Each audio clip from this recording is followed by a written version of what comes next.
Berbagai manuver politik menjelang Pilpres 2024 terus dilakukan oleh tokoh politik, terutama mereka yang memiliki tingkat elektabilitas tinggi, Anies Baswedan misalnya. Dia terus berusaha menampilkan dirinya sebagai figur yang nasionalis dan peduli pada tokoh lokal. Anies beberapa waktu lalu menghadiri acara silaturahmi nasional atau Silatnas, jaringan alumni Timur Tengah se-Indonesia atau JATI.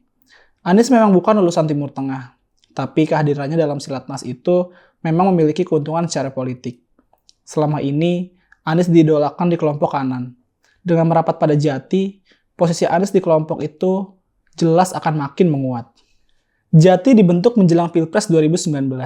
Kemudian, mereka memberikan dukungan kepada Prabowo dan Uno. Bisa ditebak, basis masa kelompok ini secara politik mengarah kemana. Anies dianggap menjadi figur terkuat sebagai idola pengganti Prabowo. Baru-baru ini, Anies juga mengganti 22 nama jalan di Jakarta dengan nama tokoh-tokoh Betawi. Cara populis seperti ini tentu akan menimbulkan kesan positif. Sebab selama ini banyak berita negatif yang merugikan Anies. Berkaitan dengan Formula E misalnya, banyak hal bau amis yang tampaknya sedang disembunyikan. Sebelumnya disebutkan bahwa hasil penjualan tiket dan sponsorship membuat penyelenggara balapan untung. Tapi ketika dikejar wartawan, kapan jumlahnya akan dibuka ke publik, mereka malah menyebutnya rahasia. Bukankah uang yang dipakai untuk balapan itu uang rakyat? Kenapa harus ada informasi yang dirahasiakan? Kuat dugaan, itu hanya cara Pemprov DKI Jakarta menyembunyikan kebenaran dari publik. Mereka takut dihujat. Sebab saat ini pembayaran komitmen fee saja masih terus berjalan. Ini mengejutkan, mengingat balapan Formula E itu tidak sukses. Tiketnya juga habis diborong panitianya sendiri. Tapi, uang rakyat terus dikeluarkan untuk balapan itu. Begitu juga dengan kasus-kasus bermasalah lainnya, seperti rumah DP 0%. Sampai sekarang, kasus ini terus diusut. Tersangkanya sudah ditetapkan. Anies telah kecolongan. Itu karena tidak ada kontrol sampai bawah. Anies tidak melakukan pengawasan pada anak buahnya. Ambisi Anies untuk menjadi presiden sangat besar. Sebelumnya, dia pernah menyatakan tak berminat jadi calon wakil presiden, karena niatnya adalah menjadi calon presiden. Ucapan Anies itu tentu memiliki dasar, karena namanya selalu masuk 3 besar. Namun rasa percaya diri Anies yang berlebihan itu dimentahkan oleh Hasan Nasbi dari Cyrus Network dan pengamat politik. Dengan terang-terangan, Hasan mengatakan, kans Gubernur DKI Jakarta Anies Baswedan untuk menjadi calon presiden sangatlah kecil. Bahkan, ia berani bertaruh mobil Alphard atas taruhannya itu. Beginilah hitung-hitungan Hasan.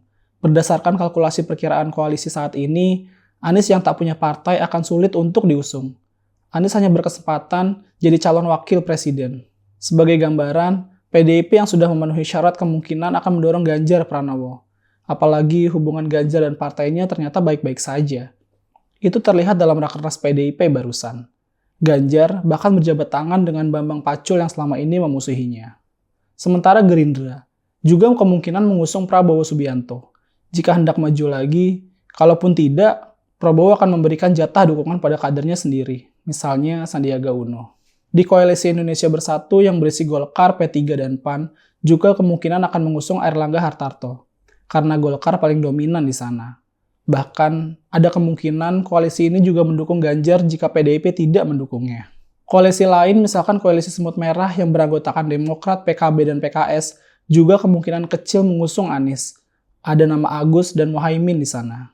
Saat ini, partai yang terang-terangan mendukung Anies baru Nasdem. Tapi Nasdem juga mendukung Andika Perkasa dan Ganjar Pranowo. Itu artinya, posisi Anies tetap lemah jika ingin maju sebagai capres.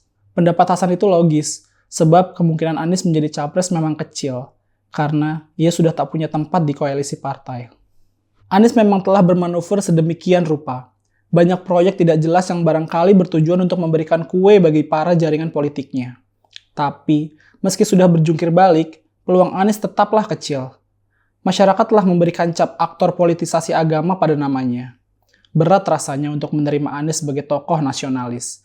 Padahal, persentase suara nasionalis adalah yang terbesar untuk Indonesia.